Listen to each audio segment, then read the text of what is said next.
In the heart of ancient India, nestled deep within the whispering trees of a dense forest, far from the clamor of the town, stood a simple yet powerful place of learning, a Gurukul. This wasn't just a school.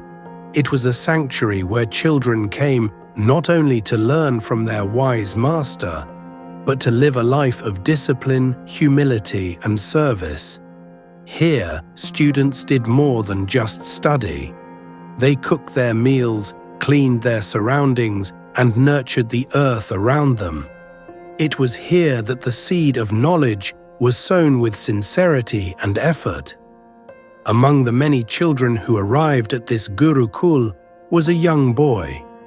He came with the same dreams and excitement as his peers, eager to begin his journey of learning. Quickly, he became friendly with the other students. He shared chores with them, laughed with them, and lived among them like any other. But there was one painful truth that followed him each day.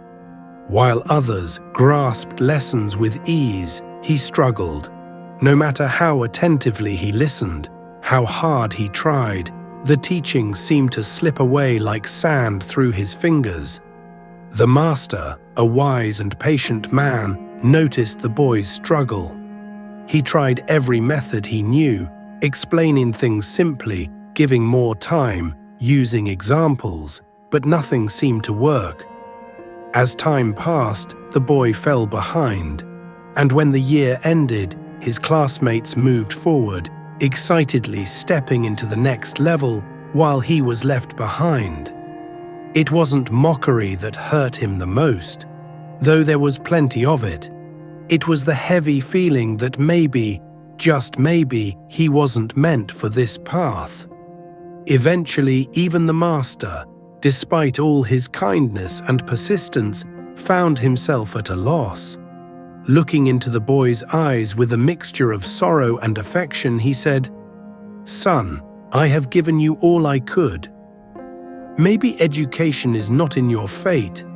It might be better if you return home and help your family."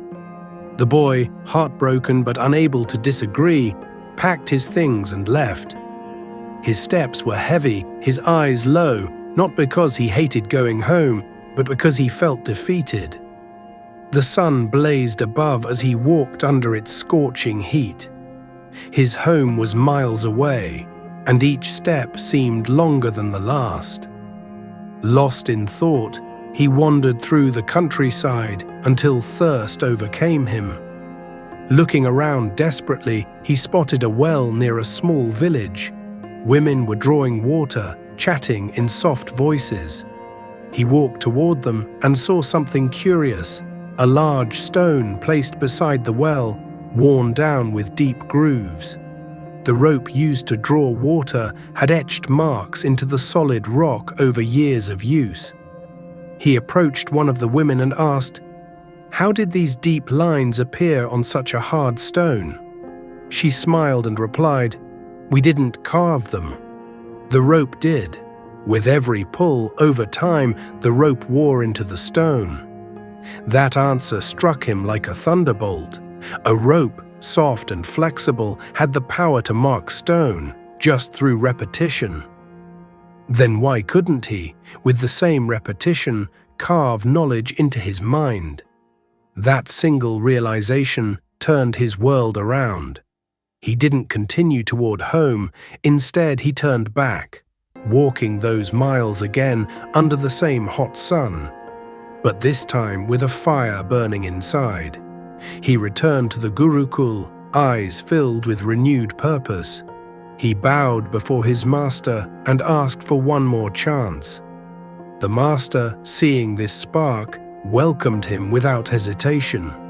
From that day on, the boy became a different person.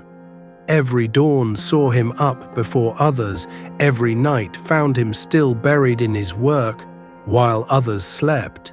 He read, he revised, he repeated. Whenever his mind failed to hold on to a concept, he didn't despair. He simply tried again.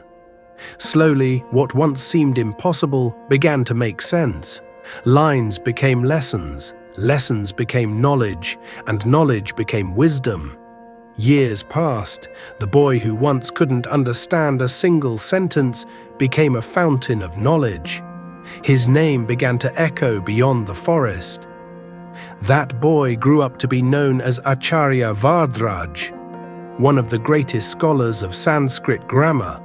His works like Madhya Siddhant Kaumudi, Laghu Siddhant Kaumudi, and Sarasiddhant Kaumudi became timeless texts, unmatched even centuries later. But his real achievement wasn't just the books. It was his transformation, proof of what the human spirit is capable of when fueled by persistence and belief. His journey shows us that it's not intelligence alone that creates greatness, but effort, patience, and faith in oneself. So many of us give up at the first sign of failure, thinking perhaps it's not for us. We compare ourselves to those who learn faster, achieve sooner, and shine brighter. But we forget that behind every glowing success lies the darkness of struggles no one sees. The real magic lies not in talent alone, but in the courage to keep trying, especially when the odds seem against us. Think about your own life, whether it's your studies, your career, or a personal goal. How often do we abandon our dreams simply because we stumble? How often do we assume that if something doesn't come easy, it's not meant for us? But if a rope can mark a stone, your efforts too can shape your destiny. The story of that boy is not just history, it's a mirror. It tells us that failure isn't the end, but just a sign that something needs more time, more effort, and more belief. No scholar, no inventor, no leader ever succeeded without struggle. They weren't born with greatness, they earned it, one failed attempt at a time, until success was the only outcome left. So if you dream of doing something big, don't wait for the perfect moment or ideal circumstances. Begin now. Repeat, fail, learn, and repeat again. Let your rope run over the stone every single day, until one day it leaves a mark so deep that the world cannot ignore it. Because in the end, it's not brilliance that matters.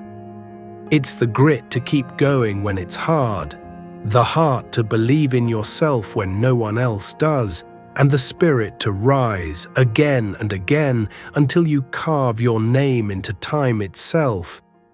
And so, what started as a journey filled with doubts and defeat transformed into one of the greatest stories of triumph through sheer persistence. That boy didn't just learn grammar, he rewrote the definition of what's possible when you refuse to give up. His name may be etched in the pages of history, but his real legacy is the message he left behind. No mountain is too high if you climb a little every day. No goal is too distant if you take one more step forward, even when the path seems unclear. If a soft rope can leave marks on stone, then your efforts, no matter how small they seem today, have the power to shape your tomorrow. So keep going, keep pushing, because greatness doesn't arrive overnight. It's carved little by little with every act of unwavering effort.